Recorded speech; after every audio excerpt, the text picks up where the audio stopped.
My name is Taylor Vance. I am 34 years old. And until last Christmas, my family treated my bank account like an emergency service they could call without permission. 2 weeks before December 25th, my older brother walked into the insurance fraud risk assessment office where I worked, dropped a $32,000 invoice on my desk, and tapped the total with his finger. "Cover my daughter's college," he ordered. "Dorms, laptop, meal plan." I said, "Not happening." He smiled coldly. "We'll discuss it at Christmas dinner." Drop a comment and let me know where you're listening from and what time it is for you right now. I'd love to know who's part of our community. I worked as a senior corporate insurance fraud and risk analyst in downtown Chicago. My days were spent dissecting altered timelines, signature mismatches, and inflated asset claims. I was trained to look beneath the surface of clean documentation to find the hidden costs of human greed. That exact professional habit had saved multi-million-dollar firms from systematic bleeding. It was about to expose my own brother. Justin Vance was 38 years old. He had spent his entire life operating as the protected golden child of our family hierarchy. When Justin crashed our father Charles's sedan, my mother Kimberly blamed the wet asphalt. When he lost his first corporate management position, she blamed economic volatility. When I earned a full academic merit scholarship, my mother celebrated by telling me that my lack of financial need meant they could now redirect all their savings to secure Justin's private investment ventures. I learned early that high achievement did not grant me protection in my family. It only made me an available asset. The pattern solidified into a dark economic reality during our adulthood. I had been caught in the invisible chain of the survivor, suffering from a learned helplessness where I constantly tried to purchase family safety through absolute compliance. When Justin's first independent hedge fund collapsed, I quietly covered $68,000 of his personal liabilities. My mother claimed my niece, Kayla, shouldn't suffer for her father's market stress. When Justin needed capital for luxury real estate leases, I transferred the funds because he swore it was a transitional bridge loan. He never repaid a single dollar. Instead, every emergency rescue became their baseline evidence that my single life could easily finance the next deficit. I had made one permanent sacrifice that I never allowed the family to see. At 30, I was offered a vice president position in Denver.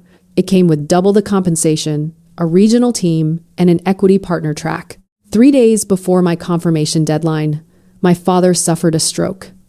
Justin explicitly told me he couldn't alter his volatile private equity schedule to coordinate care. So I surrendered the Denver expansion and stayed in Chicago for 8 months. I managed my father's neurological rehabilitation before reporting to corporate compliance sites. Justin visited exactly twice. Yet, my mother introduced him to our relatives as the devoted son whose mere presence kept the family's spirits alive. I had been the silent investor in their version of family. Love was treated as a subscription model, and I was the only one footing the bill. Everything stayed silent for days after Justin left my corporate office. But in my head, his calculated smirk kept echoing. I stopped making their morning check-in calls. I stopped sending passive updates. Anger wasn't loud this time. It was clinical. A week before the 25th of December, I stopped by my parents' suburban mansion simply to return a set of security gate keys. The grand hallway smelled like expensive pine needles, mahogany wax, and structural silence. Before I entered the kitchen area, I heard Justin's voice speaking clearly behind the heavy, half-closed double doors. "Don't worry," he told my mother.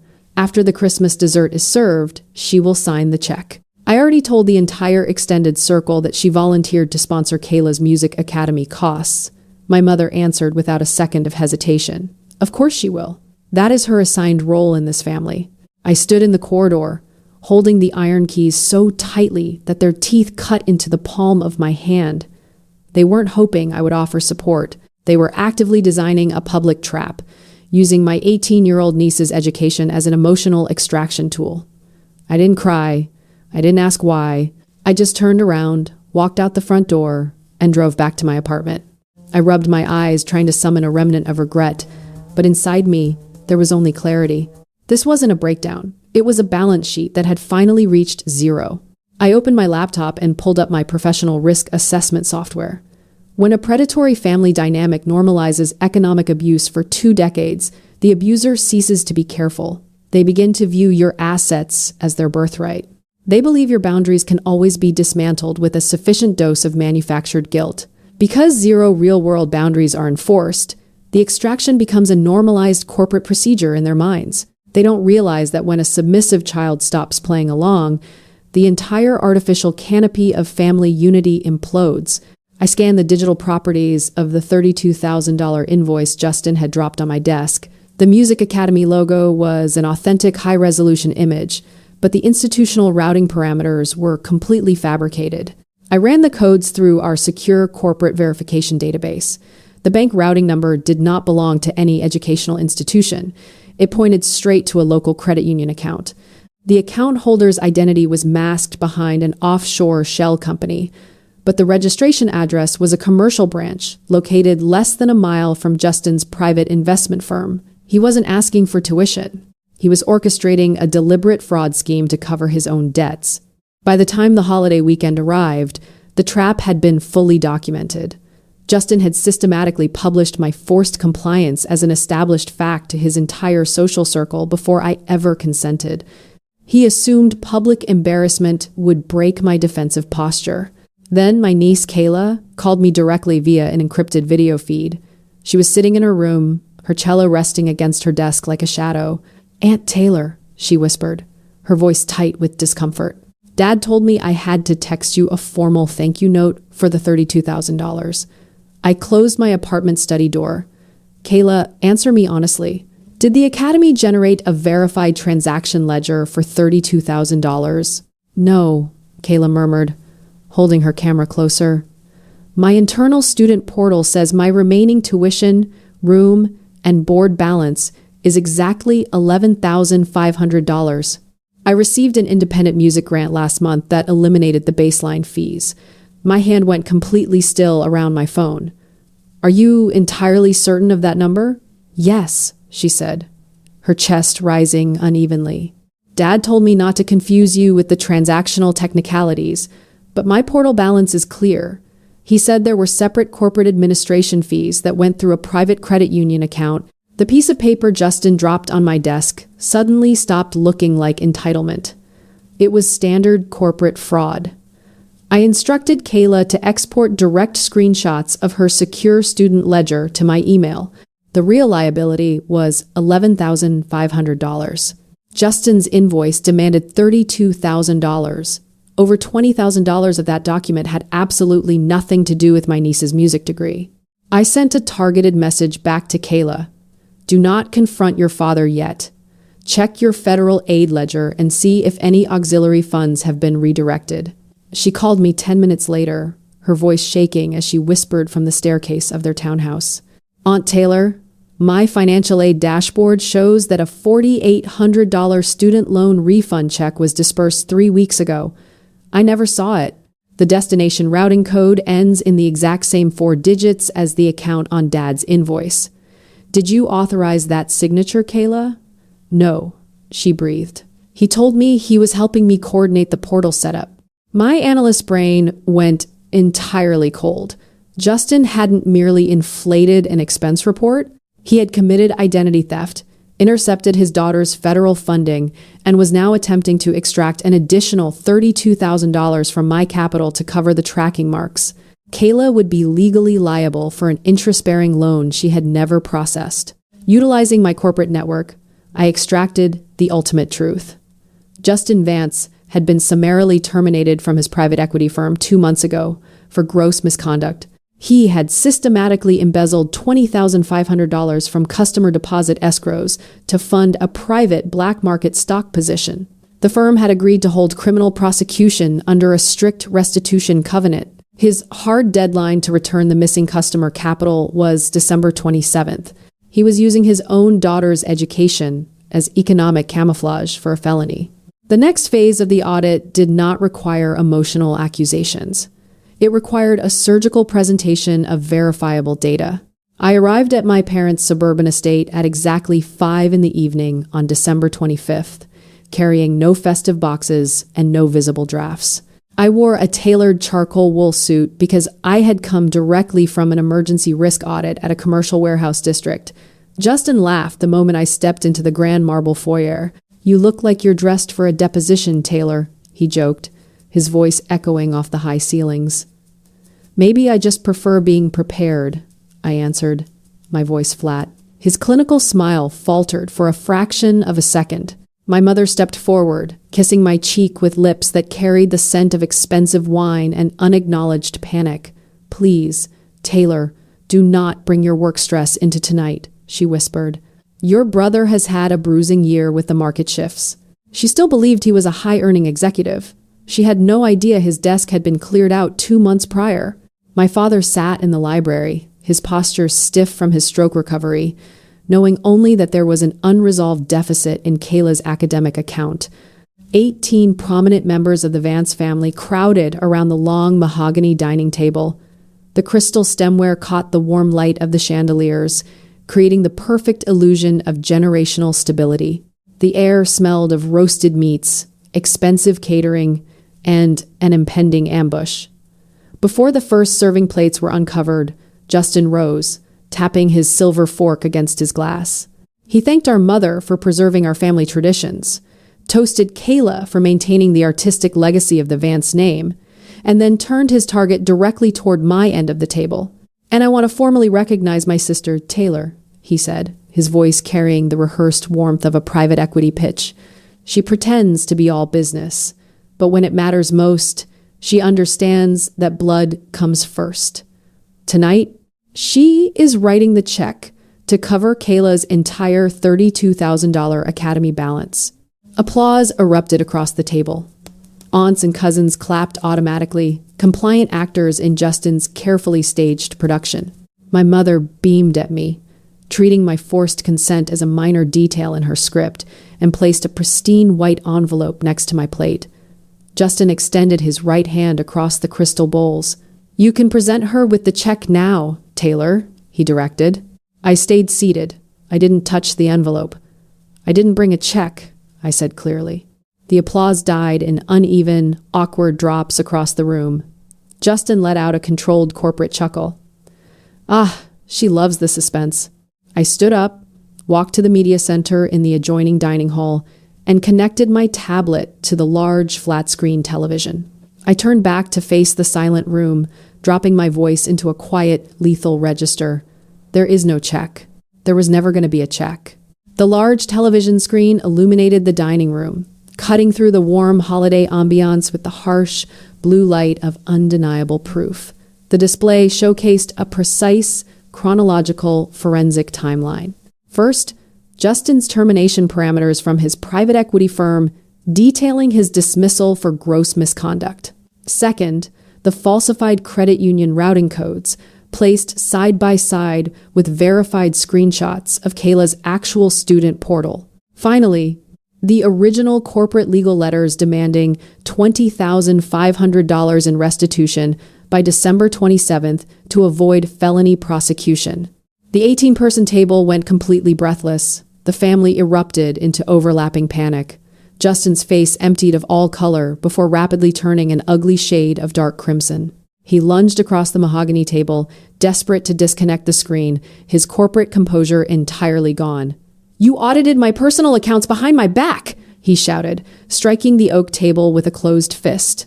"You poisoned my daughter against her own father. You're a bitter, isolated careerist trying to destroy my life out of spite because you have no real life of your own." But the room went completely cold. What people like Justin failed to calculate is the anatomy of a narcissistic collapse. When an entitled golden child is insulated from consequences for decades, they develop an absolute illusion of power. They confuse their family's silent enablement with their own intellectual superiority. But their status is a leased commodity. It is a luxury vehicle propped up by someone else's capital. The second the resource provider pulls the plug, their entire constructed world implodes because there is zero internal character beneath the arrogant facade. Without my money to patch the holes, Justin was nothing but a bankrupt fraud. My father, Charles, stood up so violently his wooden chair struck the plaster wall. "Answer your sister, Justin," he commanded, His voice shook from his stroke recovery but carried absolute, freezing authority. "Did you steal from your own daughter to cover a felony?" Before Justin could construct another lie, Kayla stood up. Her hands were shaking, but she pulled her smartphone from her blazer pocket and slammed it onto the table. "It wasn't just the federal refund," she said, her voice echoing in the dead silence. She displayed her own banking ledger. "He spent $3,000 of my grocery store job deposits without my knowledge. He labeled them as household contributions while I was working minimum wage after school." The revelation was the absolute kill shot. The remaining aunts and cousins stared at Justin with undisguised horror. He had not only defrauded his sister and his employer, but he had actively cannibalized his own child's meager earnings. The golden boy was dead, and all that remained was a desperate thief standing in a tailored suit he could no longer afford. My mother collapsed onto her chair, covering her face as she wept. The perfect family image she had spent 30 years cultivating had just burned to ash over the prime rib. "Taylor, please, stop this execution before it destroys the family," she pleaded, her voice cracking with desperation to protect appearances. "Just transfer the tuition directly to the academy. Let Justin settle his restitution with his firm, and we will handle the internal metrics inside the family loop." That request was the exact architecture that had sustained his pathology for our entire lives. Justin caused the structural damage. My mother translated that damage into an urgent family crisis, and I was expected to pay for the mitigation, so no outsider would ever witness their corruption. Not anymore. "No, Mother," I said, my voice quiet, final, and absolute. Handling his crimes inside the family is precisely how he learned that boundaries were optional for a Vance. I am choosing not to finance a felony. She turned to my father for support, begging him to intervene and restore the old hierarchy. But Charles Vance did not yield. Instead, he reached into the inner pocket of his suit jacket and placed a certified legal folder directly on the white linen tablecloth. He slid a formal 60-day occupancy termination notice toward Justin. "The suburban townhouse you occupy belongs entirely to our family trust, Justin," my father announced, his tone devoid of any paternal warmth. "You have exactly 60 days to vacate the premises. The asset is being liquidated on the open market." My mother gasped, completely blindsided by the decree. "You cannot evict your own firstborn son onto the streets. He made a professional miscalculation." "A miscalculation is a single bad risk report," my father answered coldly. "We have spent 30 years financing a pattern of parasitism. The proceeds of the townhouse sale will move directly into an independent educational trust fund managed by an external trustee for Kayla's future. Justin will have zero access to the principal." Kayla lifted her chin, looking at her father. "I'm moving directly into campus housing in January," she stated. "I'm freezing all joint accounts tomorrow morning." I reached into my wool blazer, removed the heavy brass spare townhouse key I had carried for 7 years, and dropped it onto the tablecloth beside the eviction notice. "I paid for the broken furnace, the roofing repairs, and the electrical rewiring while you lived there rent-free, Justin. I kept this key because every domestic emergency was translated into my financial bill. Consider this the last responsibility of yours I will ever carry." There is a profound realization that occurs when you finally drop a burden you were never meant to hold. Blood ties do not grant a license for systematic exploitation. We are taught that family loyalty requires unconditional surrender, but true loyalty requires accountability. Severing a toxic bond is not an act of cruelty. It is the ultimate expression of self-respect. Justin demanded that our mother drive him back to his apartment, his voice shrill and desperate. But my father quietly reached across the counter, confiscated the vehicle keys, and told him to secure his own commercial transportation. It was a small metric of accountability, but I had never seen my father look at his golden child without offering an excuse. Justin gathered his cashmere coat, stood by the front entrance for a long moment waiting for someone to offer a compromise, and when the corridor stayed completely silent, he slammed the door behind him. I exited the estate before 8:30 in the evening. The sub-zero Chicago wind hit my face as I walked down the stone steps, and for the first time in my adult life, the freezing air felt completely clean. The empty, snow-covered streets brought a heavy but liberating silence. I didn't drive home in triumph or sorrow. I drove home in absolute peace. Over the next month, the cold accountability metrics shifted the entire family landscape. Justin defaulted on his tenancy, moved into a small rented room across the city center, and took a late-night warehouse shift to fulfill his restitution timeline. 2 weeks later, my mother left a voicemail on my office line. Her voice sounded flat, tired, and completely empty of denial. He spent the emergency cash I secretly gave him on a leased luxury car instead of his legal restitution, Taylor, she whispered. I'm sorry. I believed there was always one last time, but the last time is an illusion. I have come to realize that setting a strict boundary isn't an act of destruction.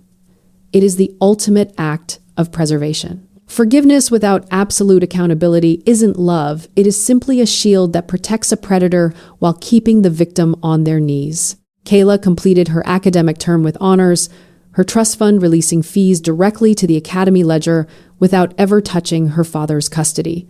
I accepted a senior director position, organizing regional risk protocols, without ever asking whether my family could survive my autonomy. December 25th wasn't the day I broke my family. It was the day I stopped financing the illusion that we were whole. If someone only calls you family when they require an emergency access point to your life, they aren't protecting a connection, they are protecting an extraction pipeline. Setting a boundary will always anger the individuals who profited from your absolute lack of one.